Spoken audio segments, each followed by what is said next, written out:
vamos assistir aqui, teve discussão, teve questionamentos. Eu já aproveito e falo um pouco sobre cada um desses projetos, a importância deles, e vamos lá. A gente falou bastante aqui no programa sobre algumas propostas do deputado federal Kim Kataguiri e a repercussão de todas elas, né? E hoje a gente comentou que iríamos convidar e que a gente tinha conseguido uma agenda com ele para que a gente pudesse comentar um pouco mais sobre esses temas. Eu quero dar, em primeiro lugar, o meu bom dia aqui ao deputado federal Kim Kataguiri, que já está equipadíssimo, hein, Kim? Feliz com a vitória do Japão? Tava narrando, eu acho. Olha, tava torcendo pro empate, né? Você tá parecendo o Galvão. Não resisti. Vamos pagar. Vai embora, hein? Olha, com esquerdista até que é engraçado, hein? Você tá a cara do Galvão Bueno, Kim. Já não basta o Renan me chamando de fonão, agora eu sou comentarista de jogo de futebol. Pô, tá bem parecido mesmo. E aí, Kim, tudo bem? Bem, amigos. Certo. Tudo tranquilo? Tudo Você bem. tá em Brasília Prazer aqui, agora? Paulo. Tô em Brasília. Boa. Kim, vamos falar sobre todos esses projetos aí. O povo tá... Aí fica a pergunta, né? O Fonão Bueno. Fonão Bueno. Bem, amigos da Câmara dos Deputados. O que custa usar um foninho assim como esse, não é mesmo? Tem que usar esse headset completo, como se estivesse jogando um CS. Complicado. Um pouco bravo aqui com alguns deles, mas a gente vai por partes. O primeiro projeto que eu quero conversar contigo é aquele que você propõe vínculos socioafetivos, que esses vínculos não sejam reconhecidos como parentesco. E aí, portanto, esses vínculos entre as pessoas não gerem o direito ou a obrigação de pagar pensão alimentícia. O Kim disse que essa ideia é separar relações de afeto de laços jurídicos, evitando que conexões emocionais sejam automaticamente convertidas em deveres financeiros. Eu quero entender de você o seguinte, Kim, o que te levou a apresentar esse projeto de lei? Foi alguma coisa específica que te chamou a atenção ou não? Foram julgamentos mais recentes do STJ que criaram essa figura, né, da pensão socioafetiva. Então, o primeiro ponto é que ela é ilegal, porque não está prevista em lei, né? Foi criada pelo STJ como uma jurisprudência criativa ali, que eles fizeram uma interpretação criativa da legislação. Segundo, os casos de pedido de pensão socioafetiva dispararam em alguns estados, chega a 430%, 432%, desde que ela foi instituída em jurisprudência até hoje. E o terceiro ponto é que Olha só, depois da decisão veja a anomalia jurídica que foi criada pela nossa excelentíssima egrégio Superior Tribunal de Justiça. O número de pedidos de pensão socioafetiva disparou em determinados estados a quase 500%. Veja, não era um pedido, algo que existia antes, não. Foi após a decisão, se criou uma anomalia e um monte de gente começou, né, a, de alguma forma, correr atrás disso. O que, para quem não sabe, né, basicamente seria você reconhecer que você deve pagar uma pensão por um vínculo afetivo com um filho que não é seu. Um filho que não é seu, né? Então, além de você não fazer o filho, você ainda vai pagar a pensão de um filho que não é seu, por causa que você criou um vínculo social, afetivo com ele.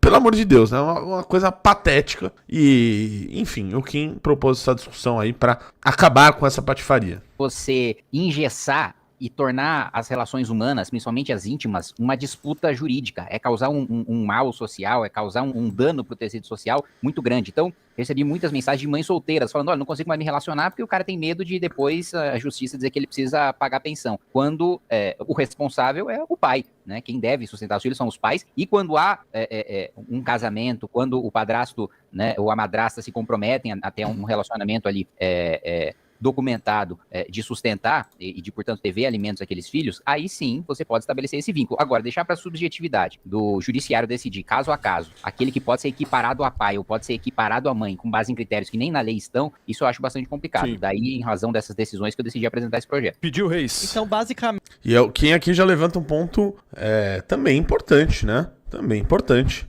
Diversas mulheres veem o problema de ter dificuldade de relacionamento pela criação desse tipo de legislação feminista, né? Aliás, talvez até pior que isso. E vai vendo a dificuldade de se criar relacionamentos, com medo de que o parceiro ali, hora ou outra, acredite que ela vai invocar qualquer nova jurisprudência que os nossos tribunais andam dando para colocar uma conta para pagar para aquela pessoa, o que é algo absolutamente bizarro. Se a pessoa tiver com um relacionamento formalizado, né? Não mudaria nada, certo? Não muda nada, Então perfeito. o que muda? Então, o que muda é justamente porque hoje, em não estando formalizado, o judiciário tem concedido pensão. Inclusive, há um caso de uma mulher que recebe a pensão do pai e de 2 ex-padrastos. É esse tipo de anomalia que a gente quer acabar, entendeu? Isso que muda na prática. 2 padrastos. A criança, ela criou tantos vínculos afetivos, sócio-afetivos, que ela recebe 3 pensões. Não foram os 3 a participar da, como que eu posso dizer, da procriação ali da criança, né? Não foram os 3, foi um só. Mas os outros, por serem ex-padrastos, criaram um vínculo emocional. Oh, que coisa maravilhosa. E para isso, 3 pensões. Casos como esse aí existem diversos. Pô, isso é negócio. Ex-padrasto. Isso é business. Não, e é esse, não é? Esse, padrasto. Business. Business. Como é que fala, Fê? Business. Muito bem. O Diogo, eu não sei se você tem pergunta pro Kim sobre esse assunto. A gente vai dividir em partes, tá? Tem vários projetos aí. Vamos falar da bomba. Aliás, a bomba o Regis gostou, né, Regis? Não, esse papo da bomba é um absurdo total. Você bomba é da gostou, hora, sim. bomba é da hora. Calma. Absurdo Calma total. que você gostou. Mas vamos por partes. Primeiro da pensão. Fala, Diogão. Bom dia, Kim. Um absurdo total, porra. Não concordo, é um absurdo total. Belo argumento. Falar com você, obrigado por você dedicar esse tempo a nós aqui.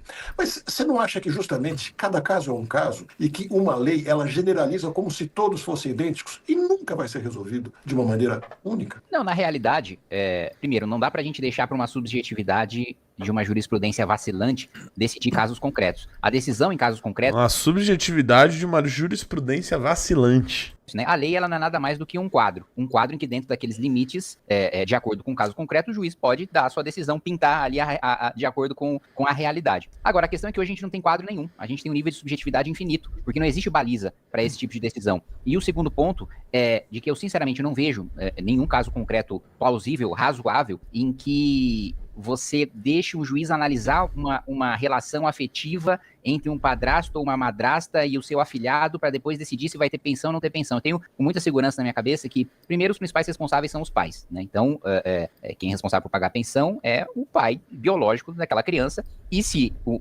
aquela mulher, aquele homem quiser ter um outro relacionamento e essa outra pessoa desse outro relacionamento quiser assumir a responsabilidade pelo filho, aí você tem uma união estável, aí você tem um casamento. Já existem balizas objetivas para isso. O que não dá é pra gente deixar solto do jeito que tá hoje. Vamos criar rapidinho uma situação hipotética em cima de um caso que você conhece. A Tabata Amaral, também deputada, fala muito que o padrasto dela a adotou como filha e não o pai. Ele veio a falecer, não teve sucesso, mas enfim, suponhamos que ele tivesse tido um sucesso na vida e ela pedisse pensão. Não poderia nesse caso, então? Não, na realidade, a pensão socioafetiva, né, da jurisprudência do STJ não é para esse tipo de caso. É para o caso do pai vivo, do ex-padrasto vivo, da ex-madrasta viva, que cria. Não é simples que eu falei. supostamente, Supondo que ele estivesse vivo e muito bem de vida. Isso, Só pra não, dar para esse caso não se aplica primeiro, porque a partir do momento que ele tem a tutela, que o padrasto tem a tutela dela, Óbvio que não tem nada a ver. Primeiro porque se o padrasto de fato adotou, se ela foi adotada pelo padrasto, não se trata disso projeto, né? Porque o projeto trata-se de você não colocar com que o judiciário crie, por achar que há vínculos socioafetivos, cria essa relação que é única e exclusiva daqueles que detêm filiação, né? Então, no caso aqui de uma adoção feita, no caso do pai dela, se fosse esse o caso ali, talvez não no caso de pensão, né? Só se separasse, ou no caso de herança, aí se daria pela filiação, né, do qual o próprio sujeito, por livre e espontânea vontade, né, junto com a mãe da criança, etc., a adotou. É completamente, assim, esse caso não se abarca pelo que está sendo proposto pelo Kim e nem pelo que está sendo decidido pelo judiciário. há o vínculo formal. Diferente de um vínculo artificial criado pela jurisprudência do STJ da pensão socioafetiva. É diferente, porque ele já está sob os cuidados, ele já oficialmente é o tutor daquela criança. Muito bem. Kim, teve um outro projeto que você propôs que está propondo a suspensão de benefícios sociais de famílias cujo os filhos agredirem professores dentro das salas de aula. Eu quero que você possa explicar pra gente, didaticamente assim, como é que vai funcionar isso. Olha, é uma coisa muito simples, né? A família está no cadastro único, né? Uma das obrigações de você receber o Bolsa Família é o filho estar matriculado na escola, e o mínimo que se espera é que esse filho se comporte dentro da sala de aula, que ele não agrida o professor, né? Então, a partir do momento que houver uma agressão física, a notificação imediatamente se comporte pro gestor do cadastro único para que essa família tenha o benefício suspenso. Se houver agressão verbal pro professor, primeiro a família vai receber uma advertência, na segunda agressão verbal recebe outra advertência, na terceira tem o benefício suspenso, né? Eu iria além, tá? Outros países condicionam a concessão de benefícios sociais não apenas à matrícula, né, mas também a assiduidade, o bom comportamento e a nota, o desempenho em sala de aula, que a gente sabe também que no Brasil é sofrível. Mas um primeiro passo de mínimo razoável para vários casos de violência que nós encontramos nas escolas seria esse critério básico que vem de casa, né, do aluno, de uma criança, de um adolescente, não agredir fisicamente o professor. O que você tá bravo? Mesmo porque uma das principais reclamações que eu recebo de professores da rede pública, da rede estadual do Estado de São Paulo, é a falta de autoridade em sala de aula, de não conseguir impor ordem dentro da sala de aula e, portanto, não Isso interessa existe, né? o quão boa é a aula que ele preparou, não Sim. interessa o quão bom é o material que o Estado está fornecendo, se ele não consegue dar aula. Vamos lá, Regis. Deputado, eu vejo essa proposta de lei uma coisa que acaba punindo a família de uma maneira até meio injusta. Porque vamos supor que uma família tenha 2 ou 3 filhos na escola e o comportamento de um deles é absurdamente recriminável. Aliás, eu acho um absurdo, só de uma época que o aluno sequer levantava a voz contra o professor. Agora, nesse caso específico, uma família, por exemplo, que tem 3 filhos numa escola, ou 3 filhos, maioria, né? ou 3 filhos nas escolas. Quer dizer, pelo comportamento de um imbecil, adolescente ou whatever, a família inteira vai perder esse benefício, inclusive tendo outros 2 filhos com comportamento exemplar. Isso não é muito injusto? Não. A obrigação da família, é o mínimo que a família tem que fazer, é educar um filho para não bater num professor. Me desculpa, a família tem que ser penalizada duramente, sim. E se alguém tiver alguma ideia de uma penalidade mais rigorosa, por favor, me envie que eu faça um outro projeto. Eu acho que essa é uma penalidade básica, né? Primeiro que dos requisitos para receber... Até porque, se um menor de idade, né, a depender da idade, menos de 16 anos, comete um crime, os pais vão responder.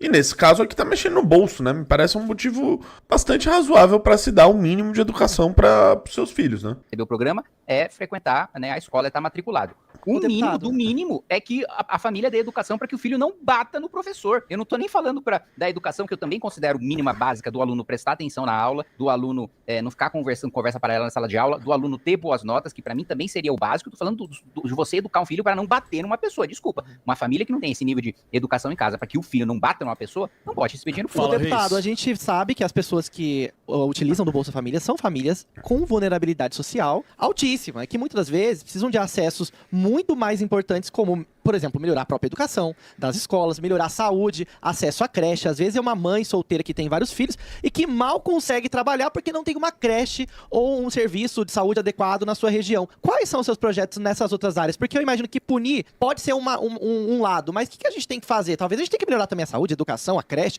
Isso está acontecendo? Você tá uma esquerda muito soft, né, Reis? Leve, Mas né? sabe qual que é o Agradável. problema? Sabe qual é o problema que eu vejo? Eu vejo o seguinte, que todo mundo sabe disso, que uma família vai educar seus filhos e cada um dos seus filhos vai ser uma pessoa diferente. Não tem como você Mas nesse ponto eu concordo com quem em um aspecto. Like na live aí, Todos rapaziada. têm o mesmo pai e uma mesma mãe. Às vezes nem tem pai, às vezes tá Não, mas tem o mesmo. Vamos lá, vamos corrigir. Tem o mesmo responsável. Sim, se sim. não for pai, se não for mãe, tem alguém que vai responder pelos três. Essa pessoa tá, às vezes, numa Tá correria certo? tão grande, uma vulnerabilidade tão pesada. Eu sei, que mas- ela não tá conseguindo, às vezes, mas nem se não resolver isso. implementar de alguma forma. Você tem 2 filhos sensacionais, maravilhosos, isso aqui. Aí você tem uma ovelha negra lá, uma coisa, a família inteira vai ser Você prejudicada. não era a ovelha negra da sua família. Claro que não, muito pelo contrário. Um cara muito bom. Deixa eu só passar pro Kim. Kim, vou te pedir pra você ser um pouco mais breve, porque tem várias outras perguntas chegando aí. Diga. Assim, vamos lá, que a gente não tá falando aqui só de um mau comportamento, de um filho que não tirou boas notas. Não, a gente tá falando de um jovem que foi lá e deu porrada no professor. Se isso não é, assim, o nível mais alto de descumprimento de um preceito social dentro de uma escola, eu não sei o que é. O Kim ainda não tá falando de nota ou de frequência, que eu acho que deveria ser, sim, critério, frequência dos filhos na escola para recebimento do benefício social, porque hoje tá só atrelado a você ter lá a matrícula. A matrícula, pô, só passar lá na escola, matriculou. E dane-se, o cara pode bater, o filho pode bater no professor, pode tirar nota ruim, pode não ter frequência nenhuma, pode repetir de ano, pode tudo. Precisa criar ter um mínimo ali que precisa ser cumprido. Porque é quando dói no bolso que as coisas vão melhorar. Não tenha dúvida nenhuma que se isso for implementado, vai melhorar em muito. Você não vai ver mais professor sendo agredido por aí, não vai ter ninguém, ou praticamente ninguém, que vai precisar ter o benefício cortado. Porque é algo básico. Hoje isso acontece porque sabe que não tem punição nenhuma. Primeiro, do ponto de vista de gestão do serviço público, né? Eu não sou responsável porque eu não estou no Poder Executivo, eu estou no Legislativo. O que eu posso fazer no Legislativo é a lei de responsabilidade gerencial que penaliza o gestor público pelo mau desempenho em saúde, educação, em saneamento básico. Se ele recebe, né, determinado indicador, por exemplo, de mortalidade infantil, que é um dos principais de saúde, ou de alfabetização, ou notas no SAEB, por exemplo, na educação, ele deve ser penalizado caso ele, na minha avaliação e o projeto que eu apresentei nesse sentido, de ficar inelegível durante 8 anos, como se ele tivesse sido cassado por corrupção, da mesma maneira a incompetência. Aliás, teve o afrouxamento da lei de improbidade administrativa no governo Bolsonaro, que eu votei contra, que acabou com a figura da culpa grave, né? Então, se não tem dano ao erário, ou se não tem dolo ao mesmo tempo que dano ao erário, ou enriquecimento ilícito, hoje a incompetência, inclusive aquela que nós chamamos no direito, que nenhum homem médio cometeria esse erro, não é mais punida. E eu defendi que fosse punida assim do ponto de vista do gestor público. A outra questão que eu queria colocar, olha, eu tenho um exemplo na família, tá? Em sistema em situação de vulnerabilidade, com muitos filhos, de mãe solteira. Foi o caso da minha avó. Minha avó teve ali seus 10, 11 filhos. Meu avô morreu muito cedo, num latrocínio, ele era caminhoneiro. Meu pai tinha seus 10, 12 anos de idade. E minha avó criou sozinha 10, 11 filhos, né? Com a maior parte dos filhos. Meu pai, um dos mais velhos, com 12 anos de idade, ajudando a criar todos os outros, sem receber Bolsa Família. E nenhum deles nunca chegou perto de erguer a voz para um professor. Então você me desculpa, ser mãe solteira, ter muito filho ou ser pobre não é desculpa para ter uma má educação do filho a ponto dele agredir um professor. Perfeito. Deixa eu trazer para conversa aqui Lala Fonseca, Rick Souza. Vocês têm perguntas sobre esse projeto especificamente? Lala, fica à vontade. Eu tenho uma questão, porque assim, talvez esteja sendo desconsiderado os transtornos no neurodesenvolvimento, né? A gente tem o transtorno de oposição desafiante, a gente tem o transtorno de conduta. Não seria mais eficiente a gente ter um conselho tutelar que envolva também tratamento psicológico obrigatório tanto para as crianças quanto para os responsáveis legais para conseguir fazer esse ajuste comportamental e até talvez uma polícia especial para agressividade infantil, né? Seria uma forma da gente não apenas, né, lidar com uma punição financeira, mas de sim trazer um respaldo para várias questões que acontecem efetivamente em transtornos mentais em crianças e convívio com agressividade. Eu concordo, mas primeiro, eu acho que esse caso é excepcional, nos casos em que há agressão, né, por algum problema psicológico, essa não é a regra, né? A regra é de fato falta de educação em casa, nesses casos de agressão. Agora, para a concessão de programas sociais, inclusive o modelo de renda básica no qual foi baseado o Bolsa Família, implica, inclusive, na obrigatoriedade da família periodicamente se consultar com o médico da família, de ter um acompanhamento pelo Centro de Referência de Assistência Social. Infelizmente, esse modelo de contrapartida para que a família tenha, por exemplo, se tem um idoso em casa, ele ser encaminhado para o centro-dia, se tem um problema de alcoolismo, ser encaminhado para o CAPS. Esse sistema de contrapartida para que o programa social se transforme num instrumento de transformação da realidade daquela família, infelizmente, não foi colocado no desenho do sistema de renda básica do Brasil e eu defendo que seja feito. Tudo bem. Rick, você tem... Porque veja só, né? Para você ganhar o auxílio do governo, o mínimo que se espera, é que você seja um bom cidadão. O que é um bom cidadão? É você não matar, não estuprar, porra, não roubar. Se você tem um monte de filho, que você ao menos se consulte com o médico da família, que você matricule eles na escola, que você ensine ele que não pode roubar, não pode matar, não pode bater no professor, no tio. É o mínimo, né? É o mínimo. Você ensinar coisas bem básicas, assim, pra você ser um bom cidadão, né? Você já é um cidadão dependente do Estado. O mínimo que você pode ser, o mínimo que se espera de contrapartida, né? Porque aqui sempre se fala muito em direitos e nada em deveres, é que você seja, né? Que você, a sua cidadania seja, né? Básica, que você consiga cumprir com as coisas simples da vida, que inclui não bater no professor. Me parece bastante justo. Tem perguntas sobre esse caso, só pra gente fechar ou podemos passar pra próxima? Pode passar pra próxima. Seguinte, Kim, tem um outro projeto no âmbito escolar também, que tá repercutindo muito, que você quer proibir que sejam divulgadas ali, né, que toquem músicas de cunho sexual nas escolas. A pergunta que eu te faço é como é que vai haver a fiscalização disso? Escolas públicas e privadas, né? Escolas públicas e privadas. O responsável é o diretor da escola. E em havendo qualquer notificação de pais, né, imediatamente a autoridade administrativa pode atuar. Não defendo que tenha nenhum tipo de fiscalização ostensiva especializada para isso, mesmo porque a maior parte de denúncias que a gente recebe nesse sentido vem dos próprios pais, vem da própria comunidade. Deputado, desculpa, mas parece muito surreal a gente colocar uma coisa que pra mim parece explicitamente uma censura, porque como você vai configurar esse tipo de coisa numa escola? O que é algo explicitamente sexual? Tem muitas letras, inclusive de clássico. Vamos lá, vamos ver o que é algo explicitamente sexual dentro de sala de aula, né? Vamos dar uma olhada aqui. Tem um exemplo que é muito bom, não faz muito tempo. Quem tem boa memória vai lembrar, né? Que é este caso aqui no Rio de Janeiro. Inclusive, o próprio Eduardo Paes, depois que viralizou, falou contra isso. Então, relembrem. Pra criança. Aqui ele nem colocou muito o vídeo, né? O vídeo, assim, é tão constrangedor, é tão bizarro. Meu Deus, chamava Cavalo Tarado a apresentação. Puta que pariu, cara. Olha aí. Isso aqui rolou numa escola, tá, rapaziada? Vamos relembrar aí, né? Não vamos ter memória curta. Isso aqui ocorreu na Escola Municipal do Rio de Janeiro.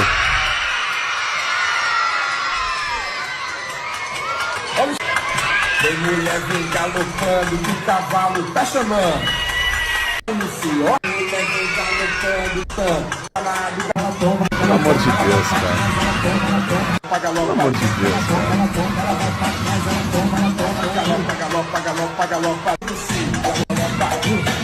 Pelo amor de Deus, cara. Assim, essa gente aqui, pelo amor de Deus, cara. Olha, eu às vezes... Vou nem falar o que eu desejo pra essas pessoas, porque com certeza deve ser crime, né? O que eu tô pensando aqui, mas... Puta, cadeia é pouco, né? Cadeia é pouco. Da MPB que dizem a respeito do amor sexual e que são clássicos, são coisas culturais. Como que a gente vai garantir que isso não vai se tornar uma censura contra a cultura e contra a arte nas escolas e colocando isso, inclusive, dentro das quatro paredes de uma escola privada? Parece um absurdo do Estado se meter nesse tipo de coisa. Não, na realidade, na nossa Constituição prevê a primazia do interesse da criança e do adolescente, né?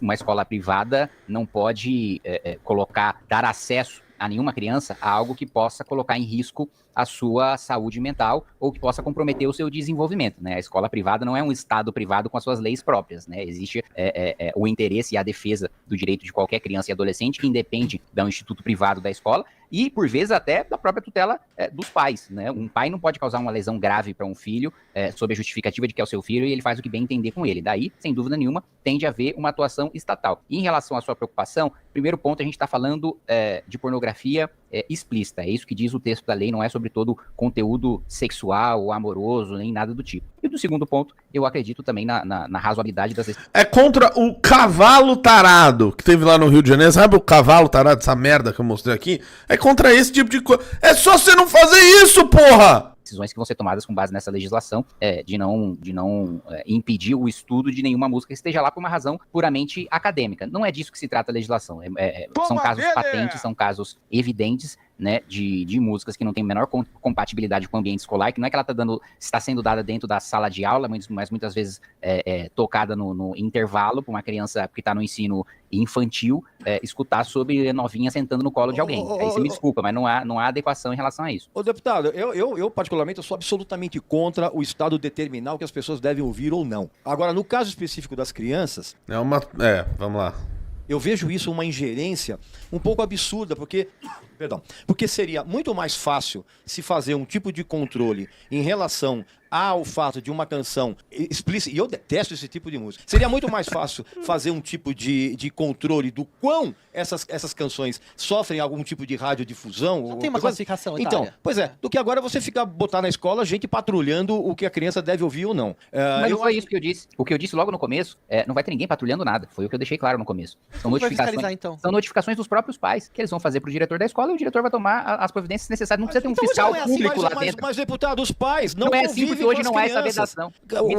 Essa lei surgiu justamente por causa de reclamações de pais que receberam, que inclusive mandaram vídeos disso acontecendo. Então, assim, eu não tô dizendo que essa legislação precisa ser fiscalizada como um Big Brother, porque nenhuma legislação o é. Eu estou falando que nesse ponto é especificamente da própria comunidade acadêmica, dos próprios pais, que se sentirem, né, incomodados com isso sendo veiculando para suas crianças de maneira inadequada, vão fazer essa notificação. Não vai haver nenhum tipo de criação, de estrutura, de burocracia estatal para a implementação dessa legislação. A própria comunidade acadêmica e os próprios pais que se sentirem incomodados vão fazer essa notificação. Diogo, por favor. Eu fico pensando, de um lado, o deputado diz que não pode deixar coisa de 1.000, 2.000 juízes, no máximo que tem da família, decidirem da sua cabeça sobre a relação entre as pessoas.